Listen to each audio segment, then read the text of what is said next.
ধর্মীয় বিষয়গুলোতে খনি সংগঠন ছাত্রলীগের সন্ত্রাসীরা তারা ব্যাপকভাবে বাধাগ্রস্ত করেছে এবং এক ধরনের ইসলাম বিদ্বেষী মনোভাব তারা সবসময় পোষণ করতে। এবং আমরা শিক্ষার্থীদের ম্যান্ডেট মেনেই বাংলাদেশ জাতীয়তাবাদী ছাত্রদল প্রতিটি প্রোগ্রামকে আমরা সেট আপ করছি।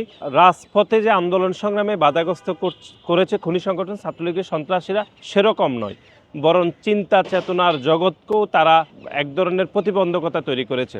বাংলাদেশ জাতীয়তাবাদী ছাত্রদল কেন্দ্রীয় সংসদের পক্ষ থেকে হিজবুল কোরআন এবং কোরআন তেলাওয়াত প্রতিযোগিতার যে বাছাই পর্ব প্রাথমিক ধাপের আজকে দ্বিতীয় ধাপ, আসলে চূড়ান্ত ধাপের আগে আরেকবার আমরা দ্বিতীয় ধাপের বাছাই পর্ব চলছে। ইতিমধ্যে আপনারা দেখেছেন যে এখানে মাদ্রাসা শিক্ষার্থী, স্কুল কলেজের শিক্ষার্থী এবং আমাদের মেয়ে শিক্ষার্থী বন্ধুরাও এখানে আসছে।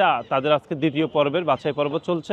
এবার আগামীকাল যেটি আমাদের চূড়ান্ত পর্ব হবে এবং সেখানে বিজয়ীদের মধ্য থেকে পুরস্কার বিতরণ করা হবে। এবং ইতিমধ্যে সেই অনুষ্ঠানে আসবেন বাংলাদেশ জাতীয়তাবাদী দলের মহাসচিব মির্জা ফখরুল ইসলাম আলমগীর। উনি আমাদের এই অনুষ্ঠানে বিজয়ীদের মাঝে পুরস্কার বিতরণ করবেন। শিয়া বাটার ও ভিটামিন ই সমৃদ্ধ lily glam beauty soap. Lily, always beautiful.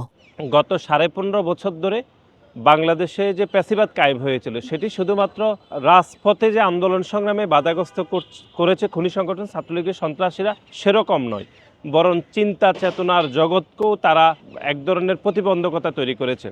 এবং আমরা স্মরণ করে দিতে চাই, গত বছর এই দিনে অর্থাৎ এই হাকিম ছাত্র এখানে পবিত্র কোরআন এর একটি আয়োজন ছিল, সে আয়োজনকে খনি সংগঠন ছাত্রলীগের সন্ত্রাসীরা বাধাগ্রস্ত করেছে। সুতরাং ধর্মীয় বিষয়গুলোতে খনি সংগঠন ছাত্রলীগের সন্ত্রাসীরা তারা ব্যাপকভাবে বাধাগ্রস্ত করেছে এবং এক ধরনের ইসলাম বিদ্বেষী মনোভাব তারা সবসময় পোষণ করতে। এবং এই গণ অভ্যুত্থান পরবর্তী সময়ে অন্তত শিক্ষার্থীদের মধ্যে সেরকম ভয় কেটে গেছে। এই প্রক্রিয়াটি চলমান থাকবে এবং পবিত্র মাহে রমজান শেষ হলে আমাদের সিরাত এবং কিরাত তেলাওয়াত অনুষ্ঠিত হবে। সেটি সারা বাংলাদেশে আমরা বৃহৎ পরিসরে করব। এর বাহিরে আপনি দেখেছেন আমাদের কবিতা আবৃত্তি, কুইজ প্রতিযোগিতা এবং বিতর্কের যে বিষয়গুলো সেগুলো আমাদের একটা এক্সপার্ট টিম সেগুলো ভালোভাবে কাজ করছে।